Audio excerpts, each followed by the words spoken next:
Terkait dengan gejolak ekonomi yang terjadi saat ini baik di tingkat global maupun domestik, kita lihat harga emas yang terus merangkak naik Betul, ya. Bahkan di pekan lalu emas mencetak rekor terbarunya begitu ya. Ini menyentuh level 2.900-an US dollar per troy ounce. Anda sendiri melihatnya untuk harga emas sendiri ini kan juga komoditas yang saat ini mungkin menjadi aset safe haven ya. Bagaimana kaitannya jika dikaitkan dengan Trump menerapkan tarif seperti saat ini, lalu juga emas yang harganya terus merangkak naik. Apakah juga ini masih akan ada peluang atau potensi untuk emas harganya masih akan terus melambung?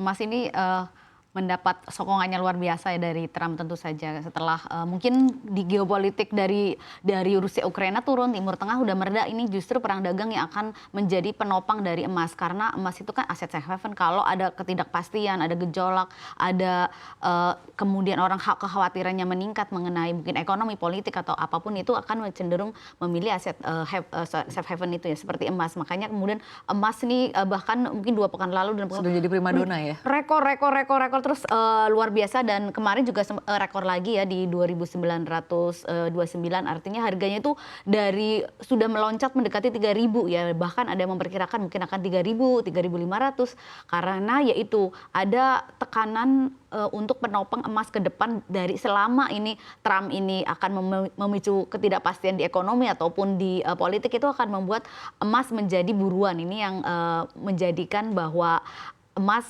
harganya mungkin masih akan naik ke depan dengan kita lihat tradisinya ya, kalau memang ada ketidakpastian harga emas bukan lagi meloncat ya, terbang tapi. Iya, bahkan Goldman Sachs sendiri memprediksikan bahwa di akhir tahun 2025 ini emas bisa menyentuh level 3.000 US dollar per troy Iya, ounce, betul. atau bahkan mungkin tidak perlu sampai dengan akhir tahun ya, bisa saja di pertengahan tahun mungkin Iya, harga karena emas ya.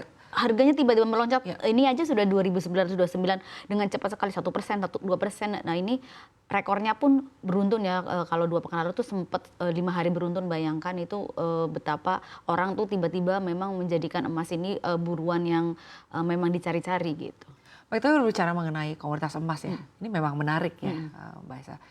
Ada kemungkinan nggak sih emas ini sebetulnya untuk saat ini walaupun mencetak rekor ya. all time high barunya, ada kemungkinan untuk mungkin turun kembali ke 2.500-an atau rasanya tidak mungkin, atau terlalu jauh ya?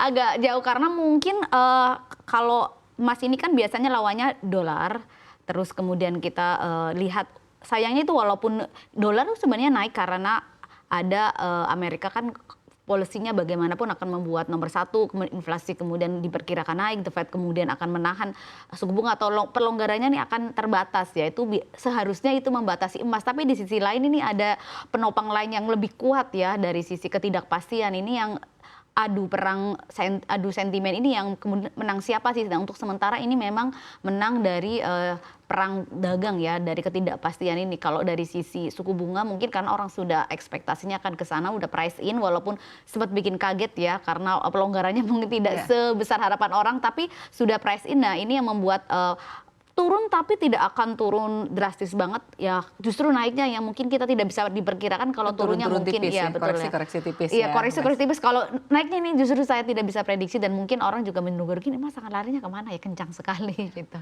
Biasa kalau tadi kita sebelum jeda sudah membahas ya bagaimana nasib emas dan juga harga emas ke depannya terkait dengan perang tarif yang terjadi saat ini.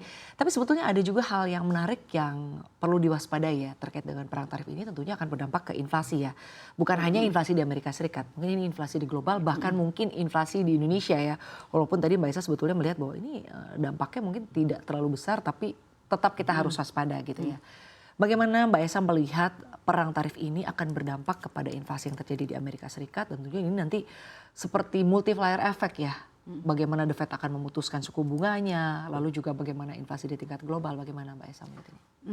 Memang ada kekhawatiran ke sana pasti ya, karena kalau kemudian ada ratusan taruhlah mungkin atau ribuan barang yang ke AS tiba-tiba harganya kemudian naik, artinya kan konsumen Amerika harus membeli lebih mahal ya, dan itu dikhawatirkan akan meningkatkan inflasi di Amerika. Belum lagi bahwa kebijakan Trump itu kan ya itu lagi-lagi ingin menomorsatukan ekonomi nasional mereka, akan menggenjot manufaktur yang pasti pendapatan Amerika akan naik, itu juga akan meningkatkan inflasi. Karena itulah kemudian kita ingat ketika di The Fed mengisyaratkan tidak akan melakukan pelonggaran yang lebih signifikan ya, mungkin dulu 4 sekarang 2, ini yang memang artinya sudah arahnya memang sudah tahu orang bahwa oh inflasi Amerika mungkin kemungkinan akan naik karena kita lihat sendiri pun kemarin di Januari on-nya 0,5% ya, tertinggi sejak Agustus 2023 kalau nggak salah, sementara secara on year-nya udah ke 3% lagi yang lumayan tinggi ya, tertinggi sejak Juni. Akhirnya bahkan Amerika sudah inflasinya mengarah ke anak lagi ke 3% setelah kemudian turun lagi ya.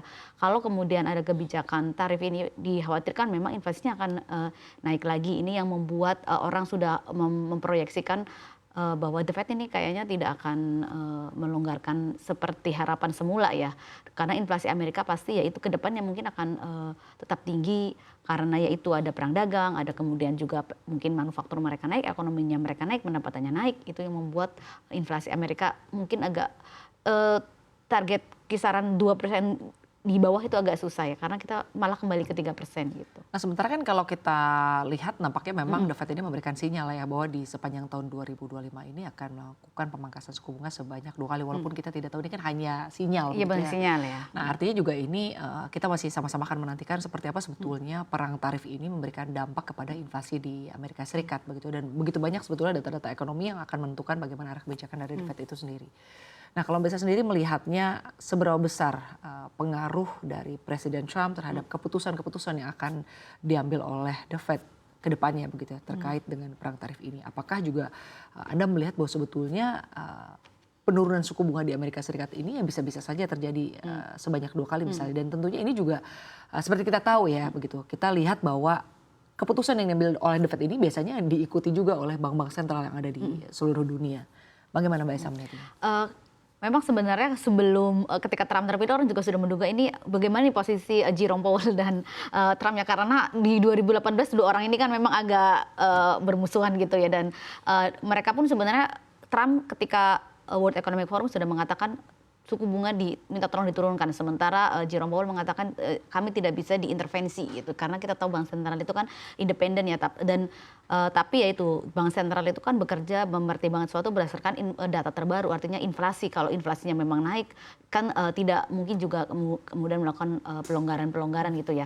Tapi yang menarik ini ya Kak Sinta, sebenarnya sudah ada nih bank sentral yang sudah mengikuti Amerika ya. Kalau kita lihat Indonesia justru India, bank sentral Inggris juga, karena ada persoalan dalam negeri yang memang membutuhkan boosting dari ekonomi growth-nya ya. Kalau kita lihat orang sudah, wah ini biasanya kan kalau The Fed naik kemudian ikut naik, tapi ternyata ada bank-bank sentral yang memutuskan untuk memangkas, bahkan karena dalam negerinya nih memang butuh booster untuk meningkatkan ekonomi ya. Kalau kita lihat Pak Perry ya sempat membuat pasar kaget dengan memangkas BI rate-nya, kemudian India juga sudah memangkas, bank sentral Inggris pun juga memangkas, artinya memang walaupun memangkas ya, artinya agak beda nih arahnya. Kalau The Fed mungkin pelonggaran, tapi pelonggaran terbatas, biasanya bank sentralnya akan lebih menahan juga, ini justru lebih memilih untuk memangkas itu.